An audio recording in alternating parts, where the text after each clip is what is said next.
혹시 눈치채셨나요?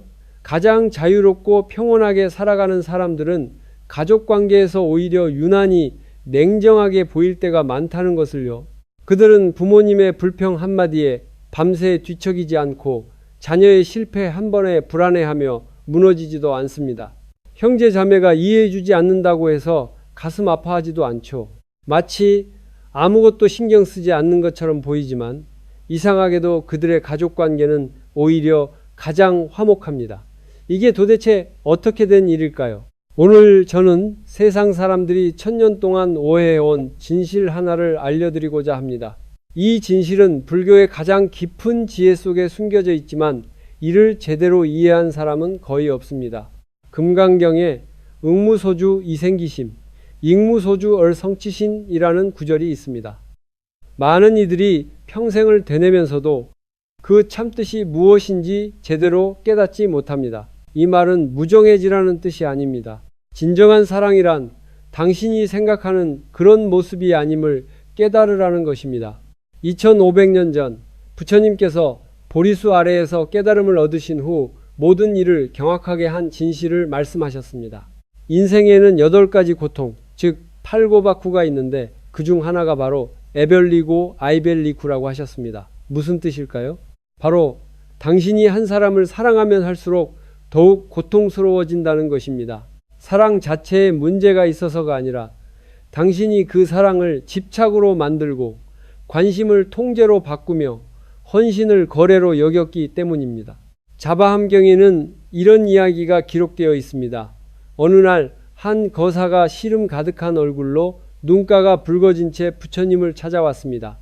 부처님께서 무슨 일이냐 물으시니 그는 세존이시여 제 아들이 말을 듣지 않습니다. 매일 아들 걱정에 애가 닳도록 마음을 썼건만 조금도 알아주질 않으니 정녕 어찌해야 할지 모르겠습니다. 라고 하소연했습니다. 부처님께서 어떻게 답하셨을까요? 아들을 설득하는 법이나 자녀를 훈육하는 방법을 알려주지 않으셨습니다. 부처님께서는 그저 담담히 한마디 하셨습니다. 그대가 고통스러운 것은 아들이 말을 듣지 않아서가 아니라 아들이 마땅히 말을 들어야 한다고 생각하기 때문이다. 이 한마디가 문제의 핵심을 꿰뚫었습니다. 우리가 가족관계에서 겪는 모든 고통은 거의 대부분 마땅이라는 한 글자에서 비롯됩니다. 부모는 마땅히 나를 이해해야 하고 자식은 마땅히 내 말을 들어야 하며 형제 자매는 마땅히 나를 지지해야 하고 배우자는 마땅히 내 마음을 알아줘야 한다는 생각 말입니다. 하지만 생각해 보셨나요? 이런 마땅함은 도대체 어디서 온 것일까요? 누가 정한 것입니까? 하늘이 정한 이치인가요? 아닙니다. 이 모든 마땅함은 당신 스스로 지어낸 각본일 뿐입니다. 당신은 마음속으로 이야기를 하나 써놓고 각자의 역할과 대사를 정해둔 뒤 그들이 당신의 각본대로 연기하기를 기대하는 것입니다. 하지만 현실은 어떻습니까? 현실에서는 모든 사람이 저마다의 각본을 가지고 살아갑니다. 누구도 당신의 생각대로 살아주지 않습니다. 현실이 당신의 각본과 다를 때 당신은 고통스러워지는 것입니다. 불교에는 연기성공, 왠지신공이라는 매우 중요한 개념이 있습니다.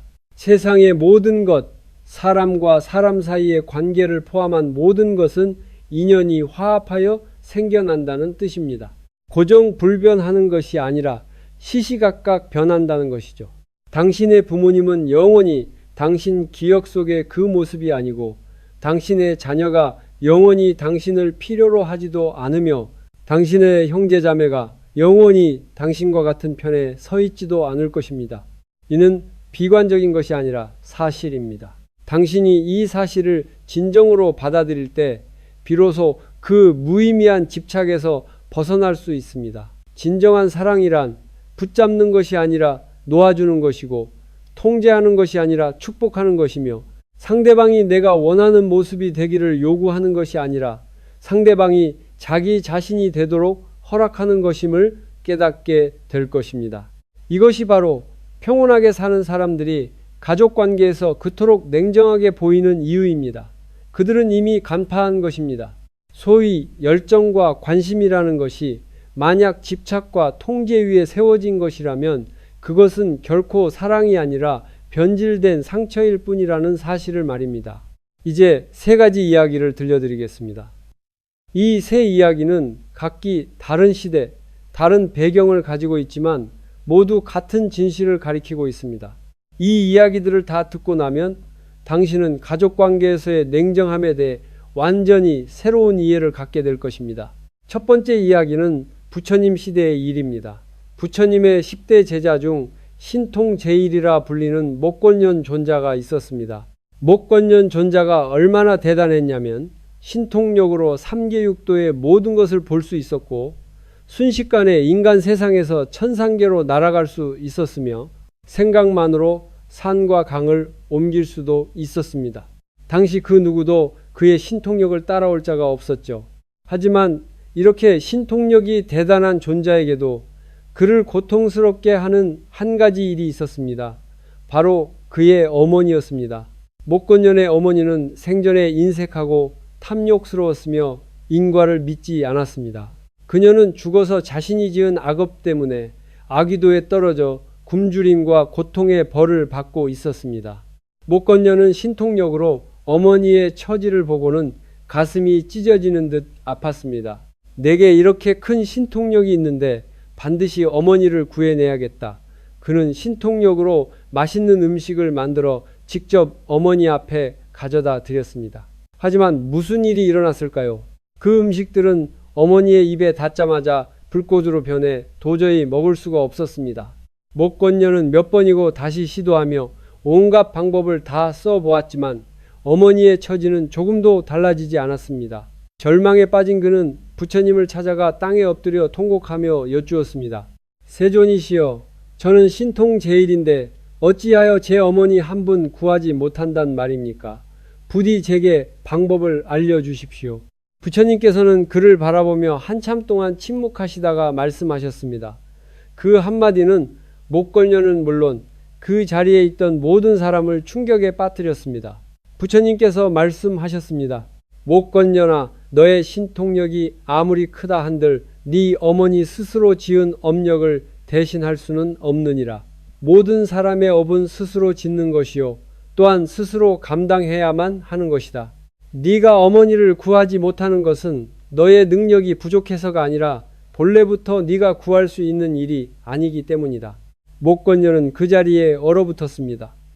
그는 단 한 번도 이런 생각을 해본 적이 없었습니다. 자신만 강하면 사랑하는 사람을 지킬 수 있을 것이라 믿어왔습니다. 하지만 부처님께서는 이 세상에는 그 어떤 힘으로도 바꿀 수 없는 일이 있다고 말씀하신 것입니다. 하지만 이야기는 여기서 끝나지 않았습니다. 부처님께서 이어서 말씀하셨습니다.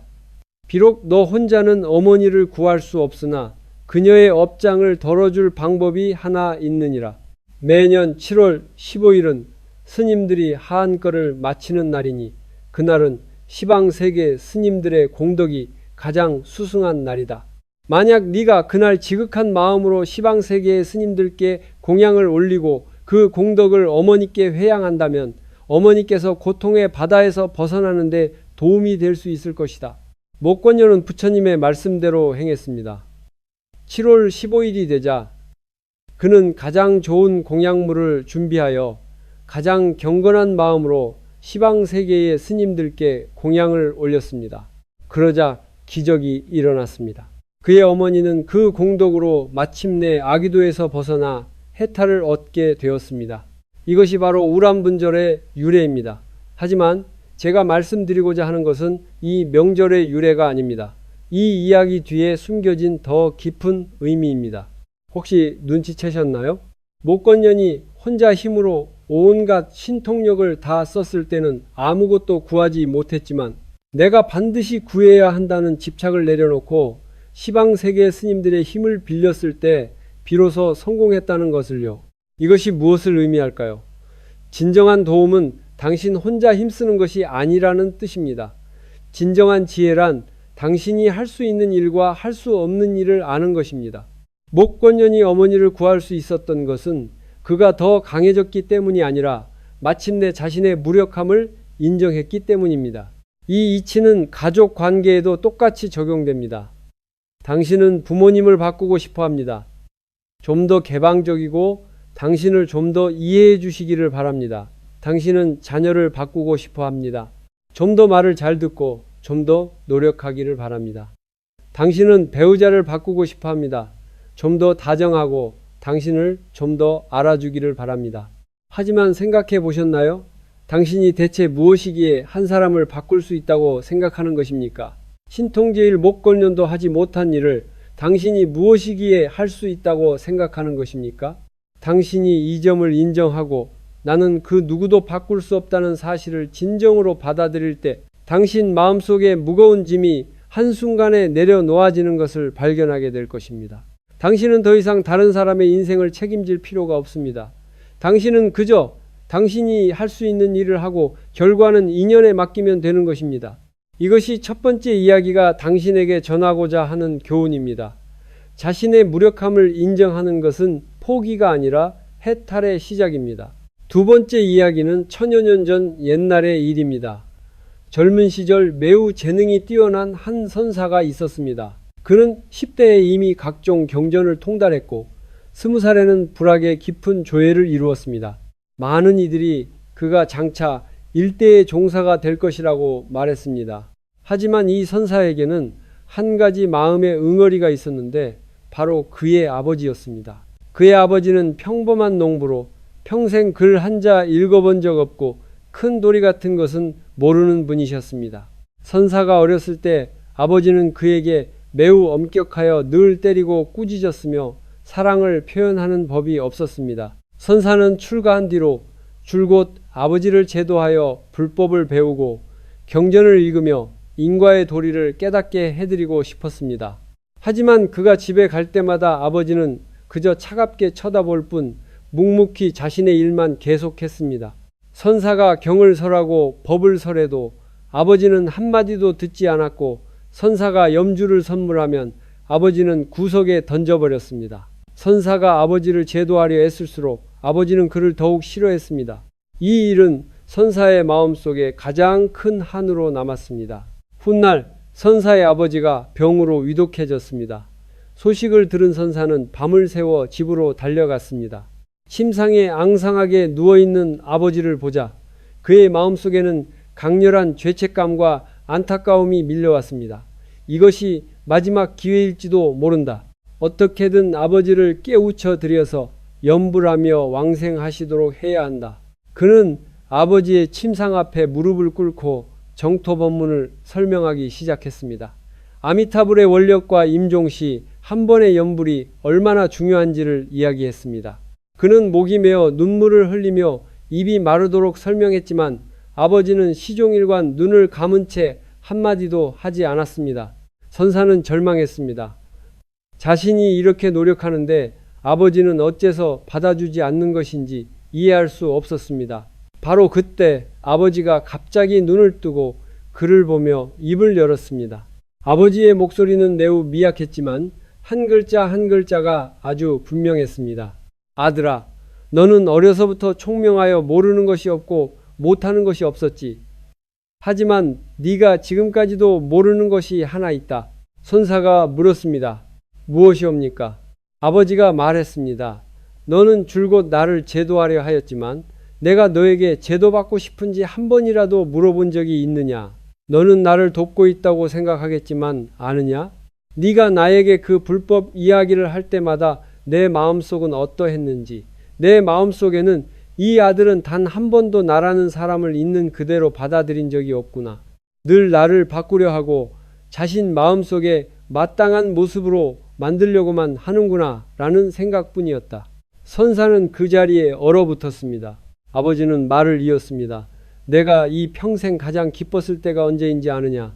네가 과거에 급제했을 때도 아니고 사람들이 너를 고승이라 칭송할 때도 아니었다. 네가 어렸을 적 비가 오던 어느 날 네가 밭으로 달려와 벼 베는 것을 도와주었을 때다. 그날 너는 아무 말도 하지 않고 그저 묵묵히 내 곁에서 일을 도왔지. 그날 나는 네가 내 아들이라고 느꼈다. 이 말을 마치고 아버지는 다시 눈을 감았습니다. 사흘 뒤 아버지는 세상을 떠났습니다. 선사는 아버지의 영정 앞에서 꼬박 하룻밤을 무릎 꿇고 앉아 있었습니다. 그날 밤 그는 비로소 한 가지 도리를 깨달았습니다. 그토록 많은 경전을 읽고도 깨닫지 못했던 도리였습니다. 그는 깨달았습니다. 진정한 효도란 부모를 당신이 원하는 모습으로 만드는 것이 아니라는 것을, 진정한 사랑이란 누군가를 제도하거나 바꾸려는 것이 아니라는 것을, 진정한 자비란 한 사람을 있는 그대로의 모습으로 받아들이는 것이라는 것을, 비록 그 모습이 당신 눈에 완벽하지 않더라도 말입니다. 그는 아버지를 제도하고 있다고 생각했지만 실은 자신의 만족을 채우고 있었던 것입니다. 그는 사랑을 주고 있다고 생각했지만 실은 통제를 표현하고 있었던 것입니다. 그는 효도를 다하고 있다고 생각했지만 실은 도피하고 있었던 것입니다. 자신이 상상하는 것과 다른 진짜 아버지의 모습을 마주하는 것으로부터 말입니다. 그 순간 그는 비로소 진정으로 깨달았습니다. 그 후로 이 선사는 제자들을 가르칠 때 늘 이런 말을 했습니다. 자기 마음으로 다른 사람의 뜻을 헤아리려 하지 말라. 자신의 마음으로 다른 이의 인생을 추측하고 계획하고 결정하려 들지 말라. 모든 사람은 각자 가야 할 길이 있는 법이니 설령 당신에게 가장 가까운 사람이라 할지라도 당신이 대신 결정할 권리는 없다. 이 이야기는 우리에게 알려줍니다. 가족 관계에서 가장 무서운 것은 냉담함이 아니라 너를 위해서라는 이름 아래 행해지는 통제라는 것을요. 많은 경우 우리는 사랑하고 있다고 생각하지만 실은 자신의 불안, 두려움, 기대를 상대방에게 투사하고 있을 뿐입니다. 당신은 부모님의 건강이 걱정되어 온갖 건강식품을 드시라고 강요합니다. 당신은 자녀의 미래가 걱정되어 이것저것 배우라고 강요합니다. 당신은 배우자가 떠날까봐 두려워 시시각각 그의 행동을 통제하고 싶어 합니다. 하지만 생각해 보셨나요? 이런 소위 걱정이라는 것이 과연 누구를 위한 것입니까? 그들을 위한 것입니까? 아니면 당신 자신을 위한 것입니까? 많은 경우 우리는 베풀고 있다고 생각하지만 실은 얻으려고 하는 것입니다. 우리가 얻으려는 것은 안전감, 통제감, 그리고 나는 좋은 사람이라는 자기 증명입니다. 당신이 이 점을 간파할 때 비로소 한 사람을 진정으로 사랑할 수 있게 됩니다. 숨 막히는 사랑이 아니라, 조건이 붙은 사랑이 아니라 진정으로 순수하고 아무런 부가물이 없는 사랑 말입니다.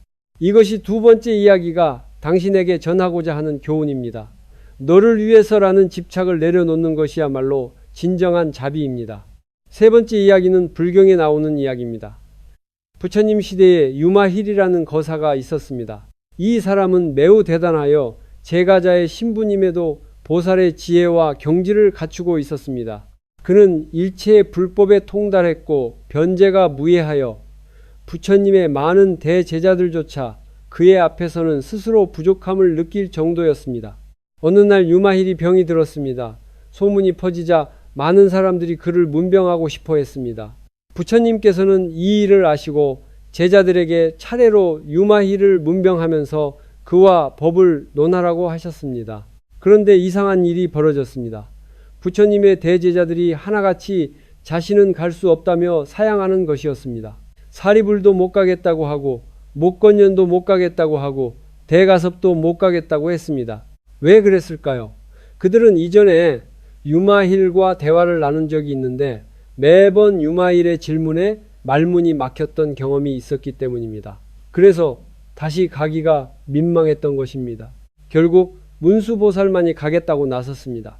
문수보살은 여러 사람을 데리고 유마힐의 거처로 갔습니다. 그들이 문을 들어서자 유마힐이 침상에 누워 있었는데 보기에도 병세가 위중해 보였습니다. 문수보살이 물었습니다. 거사여, 그대의 병은 어디로부터 온 것입니까? 유마힐의 대답은 매우 흥미로웠습니다. 나의 병은 중생의 병으로부터 왔습니다. 중생이 아픔으로 나도 아픈 것입니다. 중생의 병이 나을 때 나의 병도 나을 것입니다. 이 말 언뜻 들으면 매우 자비롭게 들리지 않습니까? 하지만 당신이 이 정도만 본다면 아직 유마힐이 진정으로 말하고자 하는 바를 보지 못한 것입니다. 이어서 문수보살이 또 다른 질문을 했습니다. 그렇다면 보살은 마땅히 어떻게 병든 이를 위문해야 합니까? 유마힐의 대답은 모든 사람을 충격에 빠뜨렸습니다. 병든 이로 하여금 더 많은 집착을 일으키게 해서도 안 되고 더 많은 혐오를 일으키게 해서도 안 됩니다. 무슨 뜻일까요? 당신이 누군가를 위로할 때 그가 자신의 병에 더 집착하게 만들지도 말고 자신의 병을 더 혐오하게 만들지도 말라는 뜻입니다. 반드시 나아야 한다는 말을 계속하지 마십시오. 이는 그가 건강이라는 개념에 집착하게 만듭니다. 또한 병든 것이 참으로 가엾다는 말도 계속하지 마십시오. 이는 그가 자신의 처지를 더욱 혐오하게 만듭니다. 진정한 의문이란 상대방에게 더 많은 집착을 주는 것이 아니라 상대방이 집착 그 자체를 꿰뚫어 보도록 돕는 것입니다. 유마힐은 이어서 말했습니다. 마땅히 병든 이에게 이 몸은 무상하고 허망하며 인연이 화합하여 생긴 것이니 이에 집착을 일으키지 말라고 일러주어야 합니다. 동시에 몸이 무상하다고 해서 완전히 돌보지 않거나 혐오해서도 안 되니 마땅히 올바른 태도로 이 몸을 대해야 한다고 일러주어야 합니다. 여기까지 들으면 유마힐이 좀 냉혈한처럼 느껴질 수도 있습니다. 병든 사람이 찾아왔는데 위로의 말은커녕 불법의 도리만 늘어놓다니 이게 무슨 관심인가 싶을 수 있습니다. 하지만 다시 한번 깊이 생각해 보십시오. 사람이 병들었을 때 당신이 그저 위로하며 걱정 마, 다 잘 될 거야 라는 말만 한다면 그것이 정말로 도움이 될까요? 이런 말들이 그를 잠시 기분 좋게 할 수는 있겠지만 근본적인 문제가 해결될까요? 질병에 대한 그의 두려움이 해결될까요? 죽음에 대한 그의 불안이 해결될까요? 아닙니다. 하지만 유마힐이 한 일은 상대방이 근본적으로 문제를 보는 방식을 바꾸도록 돕는 것이었습니다. 그는 관심이 없었던 것이 아니라 다른 방식으로 관심을 표현한 것입니다. 그가 관심을 둔 것은 상대방의 일시적인 감정이 아니라 상대방의 영원한 깨달음이었습니다. 이것이 바로 유마힐의 지혜입니다. 그는 겉보기에는 매우 차가워 보이지만 그의 마음은 그 누구보다 뜨거웠습니다. 그는 단지 피상적이고 효과 없는 방식으로 자신의 관심을 표현하고 싶지 않았을 뿐입니다. 그렇게 하는 것이 상대방을 더 깊은 집착 속으로 빠뜨릴 뿐이라는 것을 알았기 때문입니다. 혹시 눈치채셨나요? 이 이야기가 앞선 두 이야기와 사실은 같은 것을 말하고 있다는 것을요. 목건년의 이야기는 자신의 무력함을 인정해야 한다고 말하고 선사의 이야기는 너를 위해서라는 집착을 내려놓아야 한다고 말하며 유마힐의 이야기는 진정한 관심이란 상대방의 기대를 만족시키는 것이 아니라 상대방이 진실을 꿰뚫어 보도록 돕는 것이라고 말합니다. 이 세 이야기는 세 가지 다른 각도에서 같은 핵심을 가리키고 있습니다. 가족 관계에서 당신이 붙잡으려 할수록 더욱 잃게 될 것이고 당신이 통제하려 할수록 관계는 더욱 긴장될 것이며 당신이 상대방을 바꾸려 할수록 상대방은 더욱 저항할 것이라는 사실입니다. 이것은 심오한 이론이 아니라 가장 소박한 진실입니다. 당신이 이 세 이야기를 함께 놓고 볼 때 불교에서 말하는 내려놓음이 결코 당신을 무정하게 만들려는 것이 아님을 발견하게 될 것입니다. 오히려 정반대입니다. 그것은 당신의 사랑을 더욱 순수하고 더욱 진실하며 더욱 힘있게 만들려는 것입니다. 이제 이 이야기들 뒤에 숨은 도리를 좀 더 깊이 분석해 보겠습니다.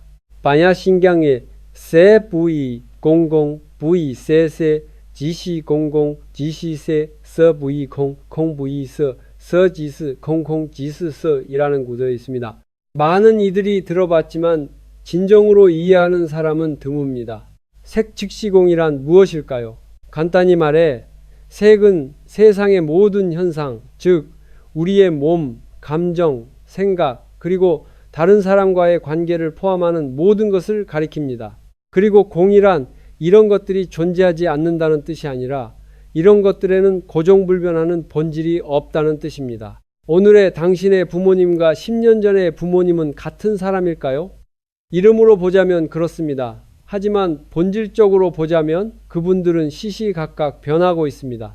그분들의 몸이 변하고 생각이 변하며 당신과의 관계 또한 변하고 있습니다. 당신이 집착하는 그 부모라는 존재는 사실 당신 마음속의 하나의 개념, 하나의 이름표일 뿐입니다. 진짜 부모님은 매 순간 새롭습니다. 당신이 이 점을 깨달을 때 더 이상 부모는 마땅히 어떠해야 한다는 생각에 집착하지 않게 될 것입니다. 애초에 고정된 마땅함이란 존재하지 않기 때문입니다. 모든 것은 변하고 모든 것은 인연이 화합하여 생긴 산물이며 모든 것은 당신이 통제할 수 있는 것이 아닙니다. 이것은 비관이 아니라 해탈입니다. 용수보살은 중론에서 모든 법은 인연으로 생겨난 것이니 나는 이것이 곧 공이라 말하며 또한 거짓된 이름이라 말하며 또한 중도의 이치라 말한다 라고 했습니다. 인연으로 생긴 모든 것은 공하며 거짓된 이름일 뿐이며 고정된 본질이 없다는 것입니다. 하지만 이것이 그것들이 존재하지 않는다거나 우리가 그것들을 마주할 필요가 없다는 뜻은 아닙니다. 중도란 있음에 집착하지도 않고 없음에 집착하지도 않는 것, 관계가 영원 불변하다고 생각하지도 않고 변한다고 해서 완전히 무시하지도 않는 것을 의미합니다. 당신과 가족의 관계는 마치 한 송이 꽃과 같습니다. 활짝 피기도 하고 시들기도 합니다. 아름답게 피었을 때 당신은 그것을 감상하고 시들었을 때 당신은 그것에 집착하지 않습니다. 시들 것을 알기에 감상하지 않는 어리석음을 범하지도 않고 한때 아름다웠다고 해서 영원히 변치 않기를 강요하지도 않습니다. 이것이 불교에서 말하는 머무르지 않은 부주입니다. 과거에 머무르지 않고 미래에 머무르지 않으며 오직 지금 이 순간에 편안히 머무는 것입니다. 당신이 이런 마음가짐으로 가족 관계를 대할 수 있게 되면 원래 당신을 고통스럽게 했던 많은 일들이 갑자기 더 이상 고통스럽지 않게 됨을 발견하게 될 것입니다. 당신은 더 이상 부모님의 인정을 받아야만 자신의 가치를 느끼지 않게 되고 자녀의 성공을 통해서만 자신이 좋은 부모라고 느끼지 않게 되며 배우자의 완벽함을 통해서만 이 결혼이 가치 있다고 느끼지 않게 될 것입니다. 당신은 그저 그 관계 속에서 조용히 당신이 할 수 있는 일을 하고 그리고는 인연에 맡길 뿐입니다. 이것이 바로 냉정함 뒤에 숨겨진 진정한 의미입니다. 그것은 무관심이 아니라 집착하지 않음입니다. 그것은 무정이 아니라 한 차원 높은 유정입니다. 자, 이렇게 많은 도리를 이야기했는데 당신은 아마 이렇게 물을지도 모릅니다. 구체적으로 어떻게 해야 합니까? 일상생활에서 이 지혜를 실천할 수 있는 실제적인 방법이 있습니까? 물론 있습니다. 이제부터 당신에게 4단계의 수행 방법을 알려드리겠습니다.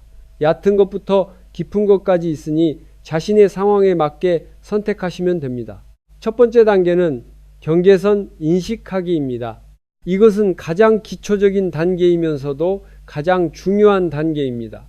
당신은 무엇이 당신이 통제할 수 있는 것이고 무엇이 당신이 통제할 수 없는 것인지를 매우 명확하게 인식해야 합니다. 당신이 통제할 수 있는 것은 무엇입니까?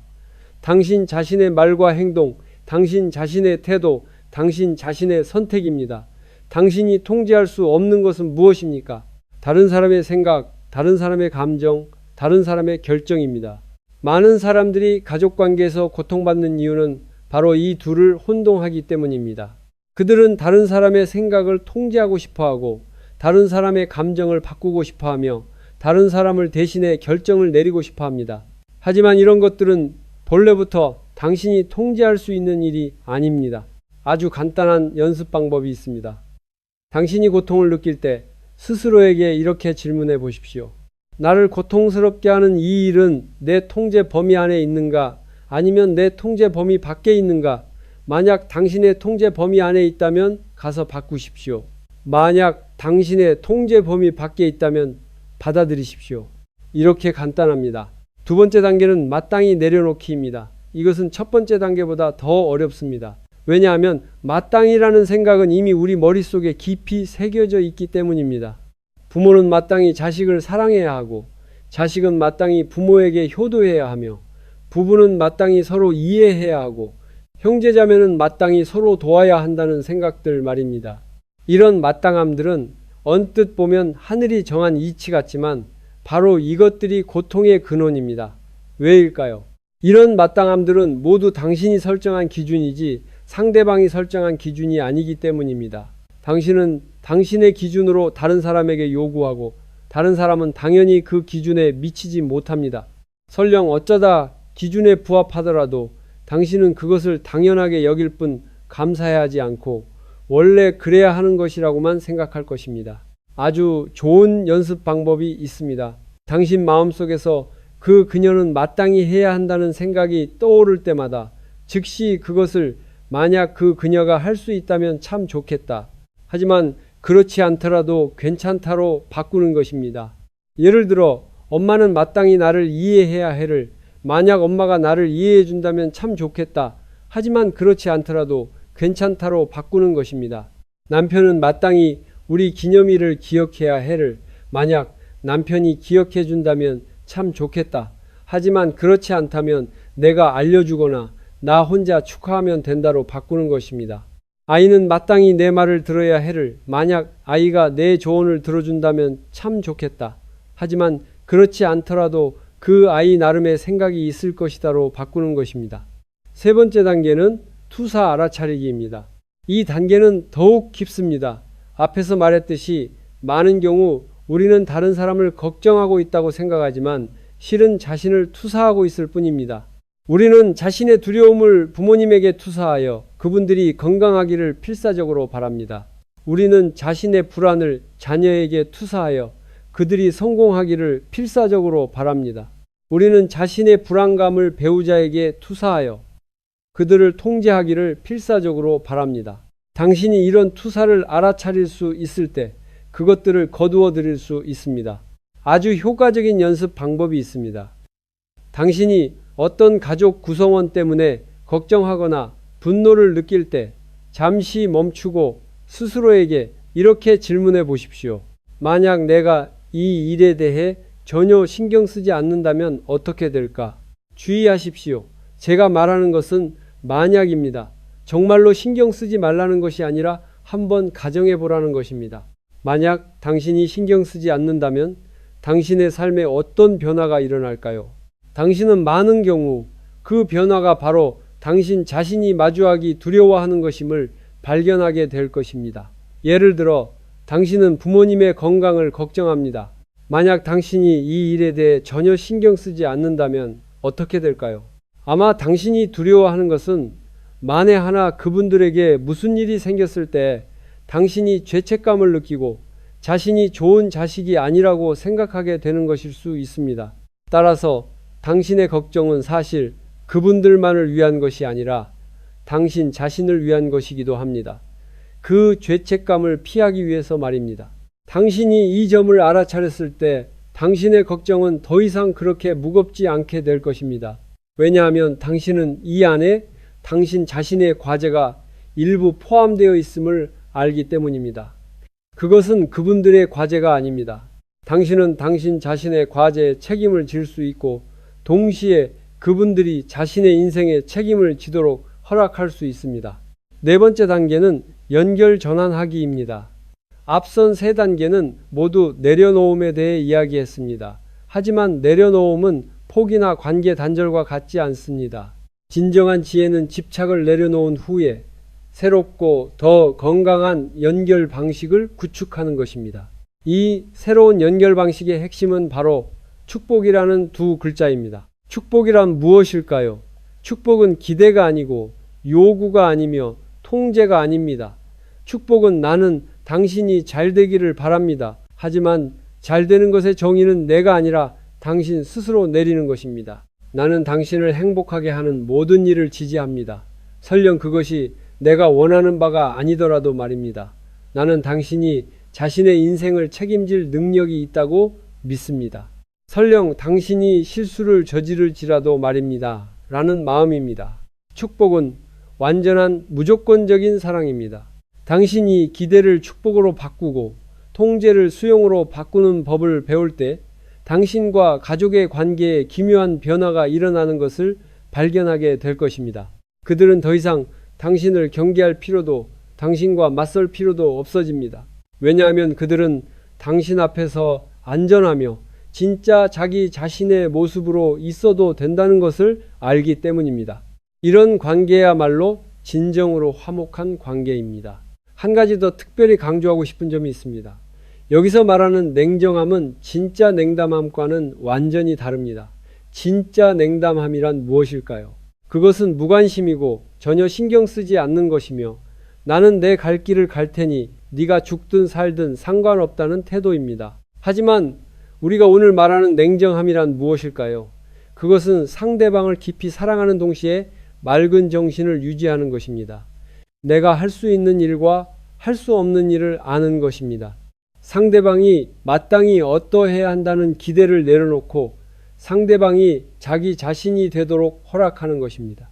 자신의 불안을 상대방에게 투사하지 않고 사랑이라는 이름으로 상대방을 통제하지 않는 것입니다.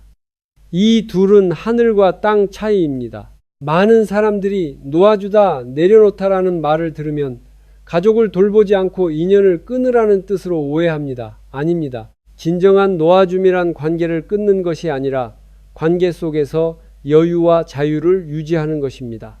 당신은 부모님을 걱정할 수 있지만 그분들을 대신해 불안해할 필요는 없습니다. 당신은 자녀를 도울 수 있지만 그들을 대신해 살아줄 필요는 없습니다. 당신은 배우자를 사랑할 수 있지만 상대방을 당신의 부속품으로 만들 필요는 없습니다. 이것이 바로 냉정함의 진정한 의미입니다. 오늘 우리는 매우 깊은 주제에 대해 이야기했습니다. 왜 평온하게 사는 사람들은 가족 관계에서 종종 차갑게 보이는가? 답은 그들이 한 가지 진실을 간파했기 때문입니다. 진정한 화목은 통제에서 오는 것이 아니라 놓아줌에서 오고, 진정한 사랑은 집착에서 오는 것이 아니라 자유에서 오며, 진정한 자비는 상대방의 기대를 만족시키는 것이 아니라 상대방이 깨닫도록 돕는 것이라는 진실 말입니다. 우리는 세 가지 이야기를 했습니다. 목건년의 이야기는 자신의 무력함을 인정하는 것이 지혜의 시작임을 알려주었고, 선사의 이야기는 너를 위해서라는 집착을 내려놓는 것이야말로 진정한 효도임을 알려주었으며, 유마일의 이야기는 진정한 관심이란 상대방에게 더 많은 집착을 주는 것이 아니라 상대방이 진실을 꿰뚫어 보도록 돕는 것임을 알려주었습니다. 또한 우리는 네 단계의 수행 방법, 즉 경계선 인식하기, 마땅히 내려놓기, 투사 알아차리기, 연결 전환하기에 대해서도 이야기했습니다. 이 네 단계는 얕은 것부터 깊은 것까지 있으니 자신의 상황에 맞게 연습해 보시기 바랍니다. 이제 당신에게 질문 하나를 드리고 싶습니다. 당신의 삶에 당신이 줄곧 바꾸고 싶어 했고 당신 마음속에 마땅한 모습으로 만들고 싶어 했던 그런 사람이 있습니까? 아마 당신의 부모님일 수도 있고 당신의 자녀일 수도 있으며 당신의 배우자나 형제자매일 수도 있습니다. 오늘부터 그 마땅함을 내려놓아 보시지 않겠습니까? 그 사람을 포기하거나 돌보지 말라는 것이 아닙니다. 단지 그 사람에 대한 당신의 집착, 기대, 통제를 내려놓고 어떤 일이 일어나는지 지켜보십시오. 아마 당신은 내려놓는 그 순간 마음속에서 전에 없던 가벼움을 느끼게 될지도 모릅니다. 아마 당신은 상대방을 바꾸려 하지 않을 때 상대방이 오히려 당신에게 마음을 열게 됨을 발견하게 될지도 모릅니다. 아마 당신은 그 사람과의 관계가 어떤 기묘한 방식으로 이전보다 더 좋아졌음을 발견하게 될지도 모릅니다. 이것은 저의 이론이 아니라 수많은 사람들의 실제 경험입니다.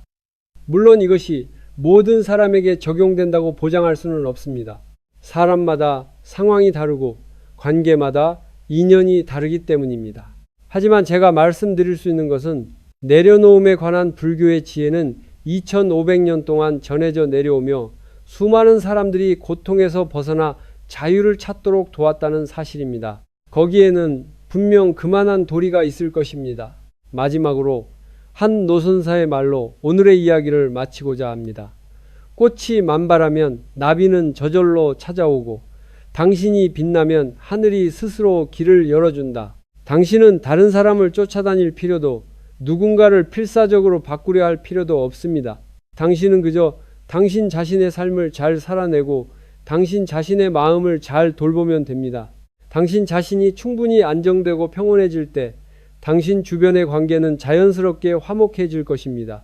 왜냐하면 당신은 더 이상 밖에서 무언가를 구하는 사람이 아니라 밖으로 무언가를 베풀 수 있는 사람이 되었기 때문입니다. 당신의 존재 자체가 하나의 축복이 되는 것입니다. 오늘 이 영상이 당신에게 깨달음을 주었다면 좋아요를 눌러 더 많은 사람들이 이 내용을 볼 수 있도록 도와주십시오. 당신의 이야기를 나누고 싶다면 댓글로 알려주십시오. 저는 모든 댓글을 읽어볼 것입니다. 또한 제 채널에 처음 오셨다면 구독을 환영합니다. 알림 설정을 켜두시면 새로운 영상이 올라올 때마다 놓치지 않고 보실 수 있습니다. 다음 영상에서 다시 뵙겠습니다. 당신의 마음이 영원히 자유롭기를 기원합니다.